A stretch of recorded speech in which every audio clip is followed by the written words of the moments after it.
Waheguru Ji Ka Khalsa, Waheguru Ji Ki Fateh. Welcome to the segment of Coach Gurbani's a-sabad-a-day. Our recitation and reflection today is Gujari Mahalla Panjwa, the recitation.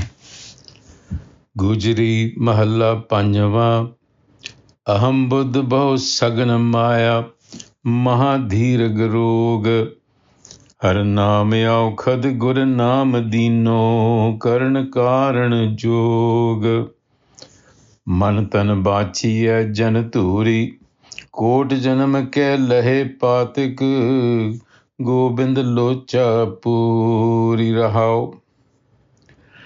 आदि अंते मदियासा कुकरी बिकराल गुर ज्ञान कीर्तन गोबिंद रमण काटिए जमजाल काम क्रोध लोभ मोह मुठे सदा आवागमन प्रभ प्रेम भगत गोपाल सिमरन मिटत जोनी पवन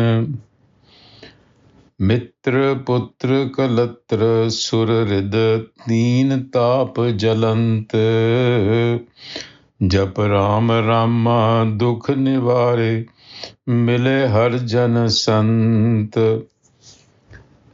सर्ब विद परम ते पुकार है कते नाही छोट हर चरण शरण अपार प्रभ के दृढ़ गही नानक ओट सर्ब विद परम ते पुकार है कतह नाही छोट हर चरण शरण अपार प्रभ के दृढ़ गही नानक ओट.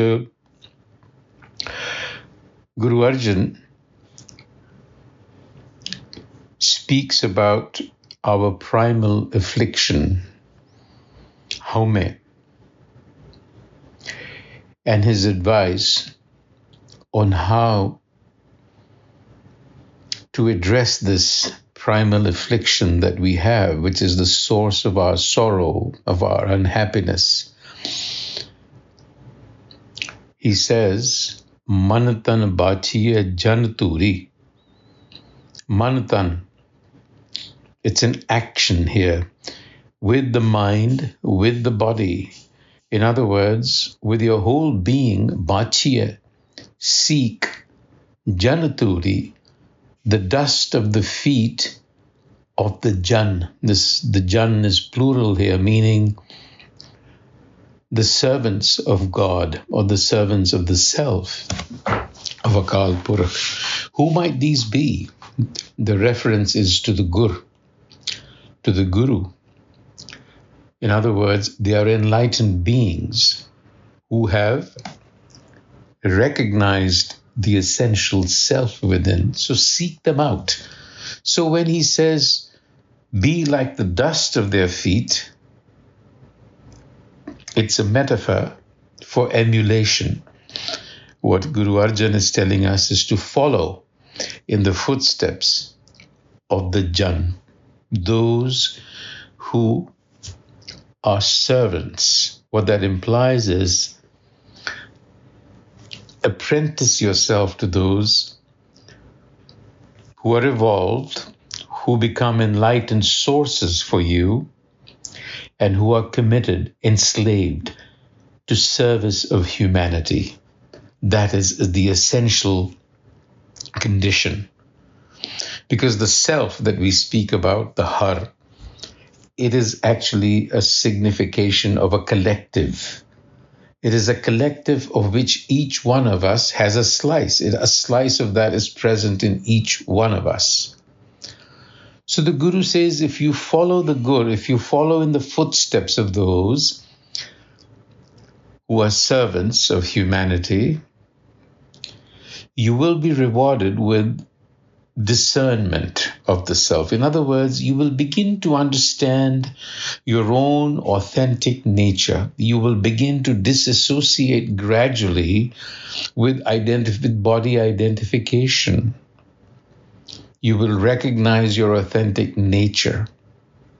And that recognition is your rightful reward. And this is what you have sought through the ages. Kot janam ke laha lochapur. That is fulfillment, liberation. So the Guru is telling us that the ailment that we have, the ego, is acute and chronic, but so is our longing to heal that fracture. So whether we know it or not, we are always seeking to dignify our humanity by identifying with our authentic nature. Now, it just so happens that we have obstacles to overcome and we are going about it the wrong way. What might that obstacle be? That is given to us in the first verse, where the Guru says, Ahanbudh baho Saghan maya mahadhirag rog har naam aukhad gur naam dino karan karan jog. The ego, Ahanbudh, which is the ego, baho Saghan. Saghan has two meanings. It means dense, thick. It also means to be surrounded by an army. So the ego is surrounded by an army of the senses. One meaning of Saghan. The second is the ego, accompanied by the senses, forms a very concentrated, a very strong attachment to the world of phenomena, Maya. So therefore, Ahanbudh baho Saghan maya. Mahadhirag rog, this attachment that it forms is humanity's existential affliction. This is the ailment that we all suffer from, and Gurbani calls this an acute and chronic disease, Mahadhirag rog. Why is it acute and chronic? Because it deceives one into identification with the body, losing sight of our primal nature, which is the essential self. We are of the spirit. So there is a beautiful play on words in the phrase Ahanbudh baho Saghan maya, because Saghan has this dual connotation and it works with the words on either side of it in the sentence structure. Ahanbudh is dense and Maya is dense. So it comes together. It has a dual connotation. So the Guru says, look, the ailment that you have, there is a remedy for it. Har naam aukhad. It's called Har naam. That is the medicine. Gur naam dino. It can be administered only by the Gur, an enlightened source, a Jan who is already there. So this is experiential. This is not intellectual. You need the guidance of an enlightened source, of an individual who's evolved to that point.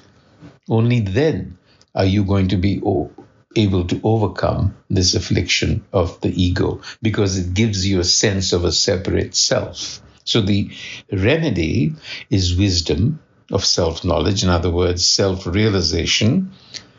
But this is a medicine that can only come from those who have drunk it, who have imbibed it, and they are the Jan. So this Shabad emphasizes the ailment that we all are afflicted with. And by the way, the ailment is given to us. The structure of the human apparatus is such. It is a given.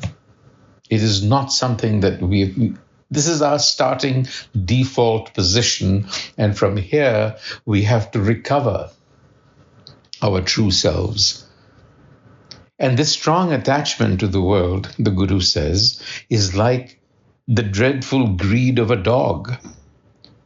Asa kukri bikral. Bikral means dreadful. Asa, expectations. Kukri, like those of a dog. Lowly greed. And it afflicts us. It begins at birth, continues through life until we die. Ad ante mad. Ad ante mad asa kukri bikral. We are engulfed in this dog-like greed. And this is a web of delusion that is given to us. Jamajal, it's created. And we can pierce through it, katiye, with effort. Kirtan. Gur Gyan Kirtan Gobind Ramanang. Katiye Jamjal. Gur Gyan Kirtan, assimilation of Gur wisdom. Kirtan, glorification, which means to cultivate virtue, but it also means making the effort. Kirta karni. You have to work on yourself. The Guru assures us, he says, look, we are all possessed by Maya. We are all deceived by this world play through lust, anger, attachment to sensory pleasures. This is what the senses do to us. It gives rise to this ego that is attached through lust, anger, attachment. This is an ailment that everyone has. But there is a way out, and that is devotion. Bhagat. Prem, Prabha Prem, Bhagat Gopal Simran, Mitat Joni Bhavan. This wandering around, this constant coming and going. Because this is what fuels you, this desire.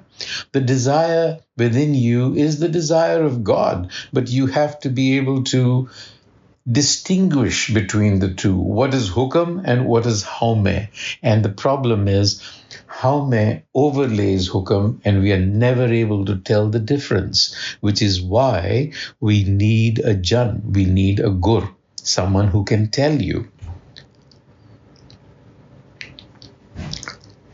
And he says, Mitra, Putra, Kalatra, Sura, Rid. He's listing out everyone. Remember, he just said everyone.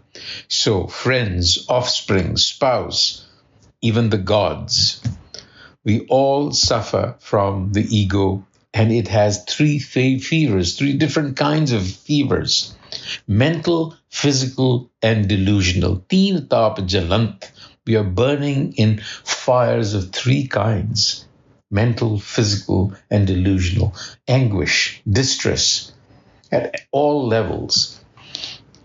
And to ease the pain of this distress, dukha nivare, the only way out is to seek the Jan again. Jap Ram Rama dukha nivare mile har jan sant mile. You have to, that is the only way. It's emphasized over and over again that no amount of intellectual understanding is going to get you there. You may have the most clarity. In fact, you may have if you have clarity and you're not there, it's even more painful. So you'd rather have no clarity than not have that experience. So this is experiential, not intellectual, and people get caught up in their own intellectual web of delusions. We have to watch out for that. So the Guru says we have to escape the fate of wandering around in search of solutions and crying out for help. Sarababid paramate pukari.